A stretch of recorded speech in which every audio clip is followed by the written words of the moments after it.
12 prototypes, 1 year and 8 months, all for this. Let's talk about the Sebas.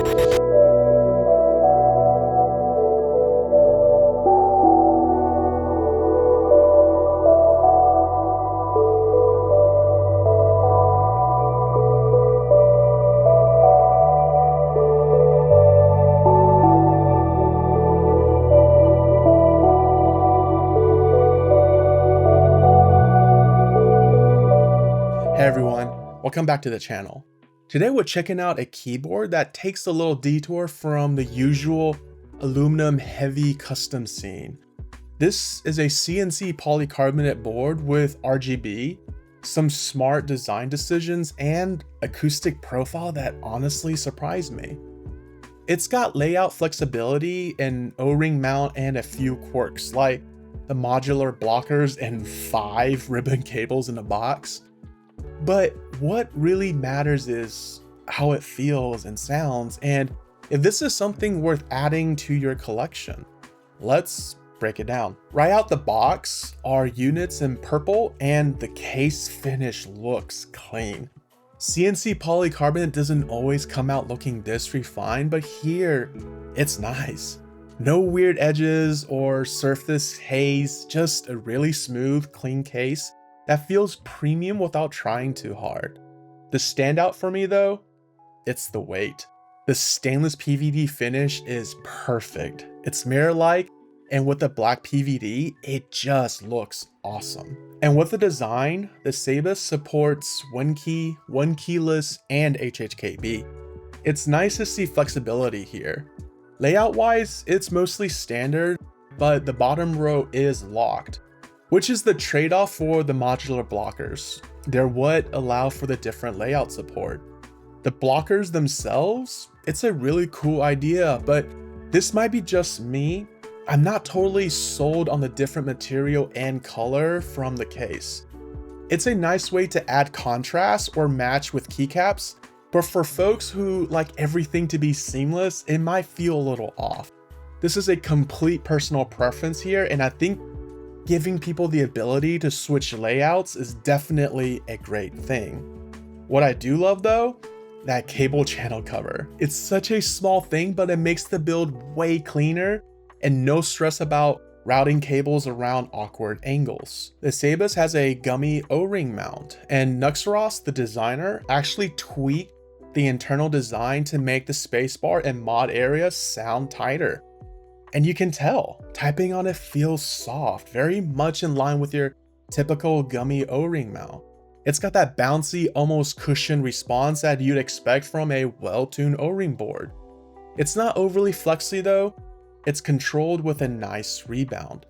One thing to watch out for, the O-ring can bunch up a bit near the top right, especially the backspace area. Just use a tweezer and tuck it in gently. It's not a big deal, but that'll be something good to know when you're building it. Okay, let's talk about sound. We build ours with Cherry MX Black on aluminum plate, the one that this board is designed for, and the result is it's clean.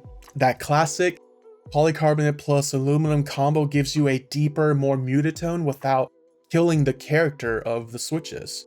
Here's a quick listen.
See what I mean?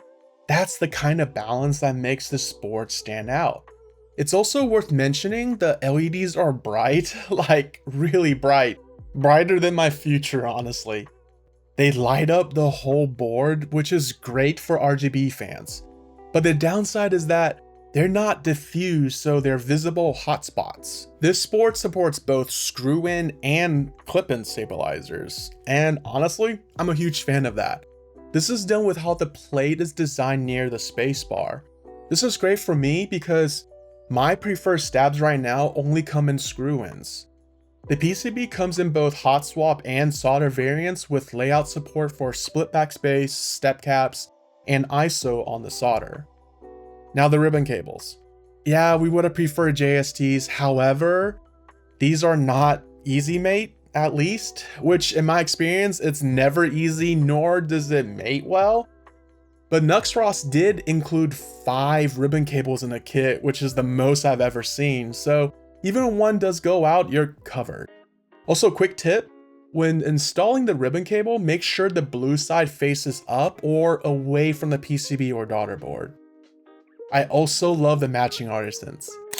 Aesthetic add-ons usually feel tacked on, but this one fits the board's whole vibe nicely. Alright, let's zoom out for a second here and talk about CNC polycarbonate in general. Most boards are aluminum, and for good reason. It's durable, easy to machine, and it gives a clean, sharp sound. But CNC polycarbonate boards like the Sebas gives you a totally different character. The polycarbonate case naturally dampens the harsh frequencies, which makes a rounder, more mellow sound, especially with softer mounts like gummy O-rings. Visually, it also opens up color options and lets the RGB shine through if that's your thing. But polycarbonate does scratch a lot more easily than metal, so just be careful when you're building or swapping out keycaps. In fact, it honestly feels like to me, if you look at a PC board weird, it just scratches. So here are my thoughts.